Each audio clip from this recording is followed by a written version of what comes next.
আজি 23 আগষ্ট 2024 আজি দুপৰীয়াৰ আটাইতকৈ ডাঙৰ আৰু চৰ্চিত খবৰটোলৈ আপোনালোক সকলোকে স্বাগতম জনাইছোঁ।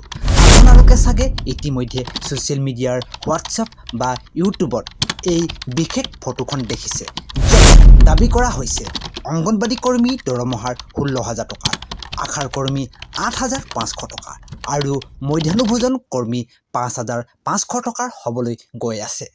মাননীয় মুখ্যমন্ত্ৰী ডক্টৰ হিমন্ত বিশ্ব শৰ্মা ডাঙৰীয়াৰ ফটো লগাই বনোৱা এই খবৰটো সঁচাকৈয়ে চৰকাৰী সিদ্ধান্ত নে ই কেৱল এটাৰ উৰা বাতৰি? সঁচাকৈয়ে অহা মাহৰ পৰা বেংক একাউণ্টত ইমান সোমাবনে? আজি এই বিশেষ ভিডিঅ'ত আমি কোনো চেনি নিমখ নলগোৱাকৈ চৰকাৰী ফাইল, অফিচিয়েল জাননী আৰু অসম 2024ৰ আচল তথ্য আপোনালোকৰ সন্মুখত ফালি কৰিম। সেইবাবে আপোনালোকে আজি এই ভিডিঅ'টো প্ৰথমৰ পৰা শেষলৈ চাব, কাৰণ আধৰুৱা খবৰে বিপথে পৰিচালিত কৰিব পাৰে। আহক বিতংভাৱে আজি এই ভিডিঅ'টো আমি আলোচনা কৰোঁ। কথাখিনি বুজিবলৈ হ'লে প্ৰথমে আমি এই কৰ্মীসকলৰ বৰ্তমানৰ অৱস্থা আৰু সমাজখনত তেওঁলোকৰ গুৰুত্ব বুজিব লাগিব। হয়, মই যি ক'লোঁ আপোনালোকে ঠিকেই শুনিছে। এই কৰ্মীসকলৰ বৰ্তমানৰ অৱস্থা আৰু সমাজত তেওঁলোকৰ গুৰুত্ব আমি বুজিব লাগিব। অংগনবাদী কৰ্মী, সহাৰিকাৰ, আশাৰ কৰ্মী আৰু মধ্যাহ্নভোজনৰ ৰান্ধনীসকল এওঁলোক আমাৰ সমাজৰ এনে এটা অংশ যাৰ অবিহনে চৰকাৰী ব্যৱস্থাৰ অস্তিত্ব হৈ পৰিব। কেঁচুৱাৰ জন্মৰ পৰা আৰম্ভ কৰি পলিঅ' খোৱাৰ, গৰ্ভৱতী মহিলাৰ যত্ন লোৱা, চৰকাৰী আঁচনি ফৰ্ম পূৰণ কৰা, নিৰ্বাচনৰ ডিউটি কৰা, সকলোতে এওঁলোক আগবঢ়োৱা। কিন্তু এতিয়া চিন্তা কৰক বৰ্তমানৰ বজাৰখনৰ কথা। 2024 চনত মূল্যবৃদ্ধি ক'ত পাইছেগৈ? আপোনালোকে নিজে দেখিছে। মিঠাতেল, আলু, পিঁয়াজ, চাউল আৰু দালিৰ পৰা ধৰি ল'ৰা ছোৱালী স্কুলৰ মাচুললৈকে সকলো দুগুণ হ'ল। এনে সময়ত এই কৰ্মীসকলে বৰ্তমানৰ চৰকাৰৰ পৰা যি মাননি পাই আছে, তাৰে এটা পৰিয়াল চলিব পাৰেনে? ইয়াৰে প্ৰতিবাদত বিগত সময়ছোৱাত দিছপুৰত তীব্ৰ আন্দোলন গঢ়ি উঠিছে। বিভিন্ন কৰ্মী সন্থাই চৰকাৰৰ ওচৰত স্মাৰকপত্ৰ দিছে। চৰকাৰেও মানি লৈছিল যে তেওঁলোকৰ দৰমহা বৃদ্ধি পোৱাটো প্ৰয়োজনীয়। কিন্তু এতিয়া প্ৰশ্ন হ'ল, বৰ্তমান চৰকাৰে আচলতে তেওঁলোকক কিমান টকা দি আছে? আহক প্ৰথমে আমি বৰ্তমানৰ আচল চৰকাৰী হিচাপটো বুজি ল'ব লাগিব। চাওক, আপোনালোকৰ মনত কোনো খেলিমেলি নাথাকে। 1 নম্বৰ, অংগনবাদী কৰ্মী। পূৰ্বতে তেওঁলোকৰ মাননি বহুত কম আছিল, কিন্তু অসম চৰকাৰে বিগত কেবিনেট বৈঠকত 1,500 টকা অৰ্থাৎ 1,500 টকাৰ বৃদ্ধি কৰাৰ পাছত বৰ্তমান এগৰাকী অংগনবাদী কৰ্মীয়ে মাহে তেওঁলোকে মাননি পায়গৈ 8,000 টকা বা 8,000 টকা লাভ কৰে। আনহাতে অংগনবাদী সহাৰিকাসকলে মাহে 4,000 টকা লাভ কৰে। 2 নম্বৰ, আশাৰ কৰ্মী। আশাৰ কৰ্মীসকলৰ ক্ষেত্ৰত কেন্দ্ৰীয় চৰকাৰৰ ফিক্স ইনচেণ্টিভৰ উপৰিও অসম চৰকাৰে নিজাকৈ অতিৰিক্ত টকা যোগ দি বৰ্তমান প্ৰায় 4,500ৰ পৰা 5,000 টকাৰ এক স্থিৰ অংক নিশ্চিত কৰিছে। ইয়াৰ উপৰিও তেওঁলোকে কৰা অতিৰিক্ত কামৰ ভিত্তিত কিছু ইনচেণ্টিভ পায়। আগবাঢ়িছোঁ 3 নম্বৰলৈ, মধ্যাহ্নভোজন কৰ্মী অৰ্থাৎ ৰান্ধনীসকল। এওঁলোকৰ অৱস্থা আটাইতকৈ পটু লগা আছিল। দীৰ্ঘদিন ধৰি তেওঁলোকে মাহে 1,000 টকা পাইছিল। চাওকচোন, এইটো কিমান আচৰিত কথা। পিছত চৰকাৰে ইয়াক 1,500 টকালৈ বৃদ্ধি কৰে, অৰ্থাৎ 1,500 টকালৈ বৃদ্ধি কৰে। বৰ্তমান ইয়াক 2,000 টকা কৰা প্ৰক্ৰিয়া চলি আছে। এতিয়া আপোনালোকে নিজেই ভাবক, বৰ্তমান য'ত দৰমহা 8,000 বা 4,000 টকা হৈ আছে, তাত হঠাতে 16,000 বা 8,500 টকা কেনেকৈ হ'ব? নিশ্চয় বুজি পাইছে। ইয়াৰ পাছৰ ৰহস্যটো কি? এতিয়া আহোঁ আচল কথাটোলৈ। এই যে 16,000 টকাৰ কথা কোৱা হৈছে, ইয়াৰ আঁৰৰ সত্যটো কি?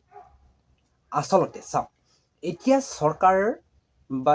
চৰকাৰৰ তৰফৰ পৰা একপক্ষীয়ভাৱে দিয়া কোনো ঘোষণা নহয়।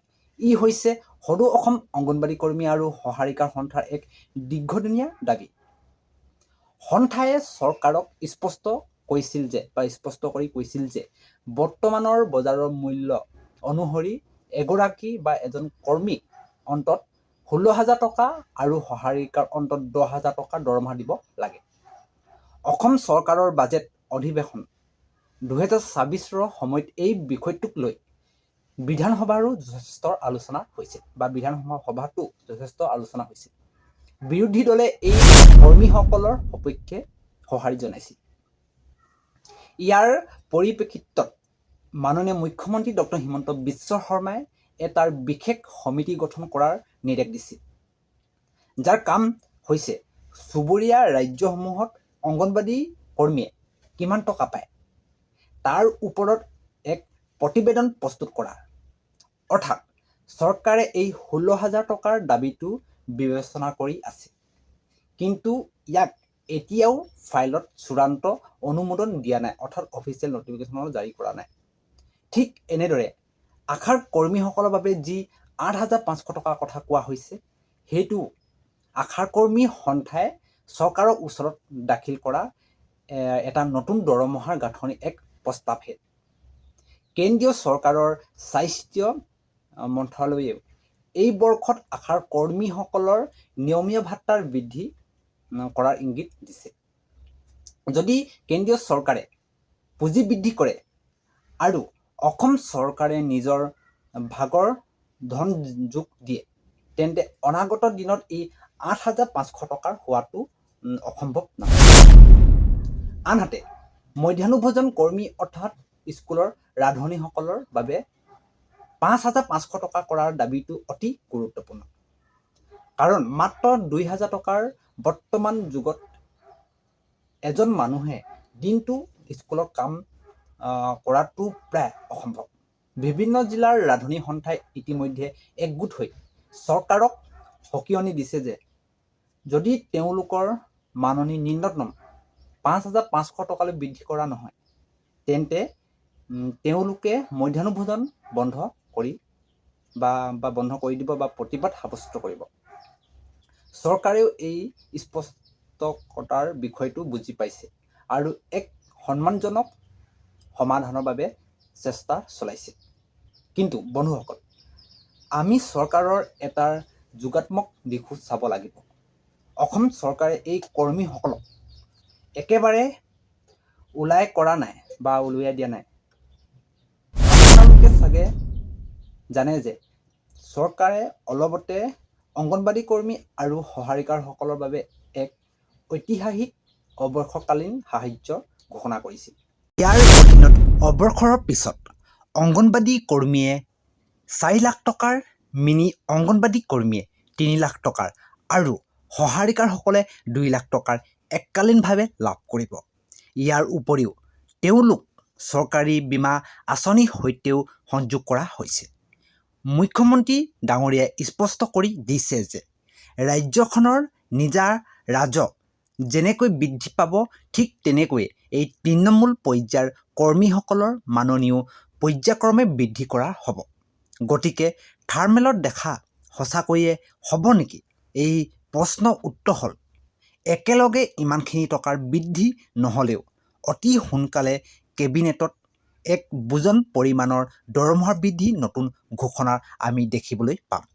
গতিকে ৰাইজ, ছ'চিয়েল মিডিয়াত ওলোৱা যিকোনো উৰা বাতৰি দেখিয়ে বিভ্ৰান্ত নহ'ব। বৰ্তমানলৈকে অফিচিয়েলভাৱে 16,000 বা 8,500 টকাৰ কোনো চৰকাৰী অফিচিয়েল অৰ্ডাৰ জাৰি কৰা হোৱা নাই। এয়া হৈছে কৰ্মীসকলৰ দাবী আৰু চৰকাৰৰ আলোচনা স্তৰত থকা বিষয়। যেতিয়া আচল চৰকাৰী জাননী প্ৰকাশ পাব, মই 100% প্ৰমাণৰ সৈতে এই চেনেলত আপোনালোকক জনাই দিম। এতিয়া আপোনালোকৰ পাল। আপোনালোকে কি ভাবে? এজন অংগনবাড়ী কৰ্মী, আশা কৰ্মী বা ৰান্ধনীৰ দৰমহাৰ আচলতে ন্যূনতম কিমান হ'ব লাগে? আপোনালোকৰ মতামত তলত কমেণ্ট বক্সত লিখি আমাক জনাওক। যদি এই গভীৰ বিশ্লেষণ আপোনাৰ ভাল লাগিল তেন্তে ভিডিঅ'টো এটা লাইক কৰক আৰু আপোনাৰ গাঁৱৰ বা চুবুৰীয়া যিবোৰ হোৱাটছআপ গ্ৰুপ অংগনবাদী বা আশাকৰ্মী বাইদেউসকল আছে তেওঁলোকৰ মাজত এই ভিডিঅ'টো এতিয়াই শ্বেয়াৰ কৰি দিয়ক যাতে কোনেও উৰা বাতৰি বিশ্বাস নকৰে। এনেকুৱা সঁচা খবৰ সদায় পাই থাকিবলৈ চেনেলটো এতিয়াই ছাবস্ক্ৰাইব কৰি বেল আইকনটো দবাই থওক। আজিলৈ আহোঁ, সকলোৰে ভালে থাকক। ধন্যবাদ। জয় আই অসম।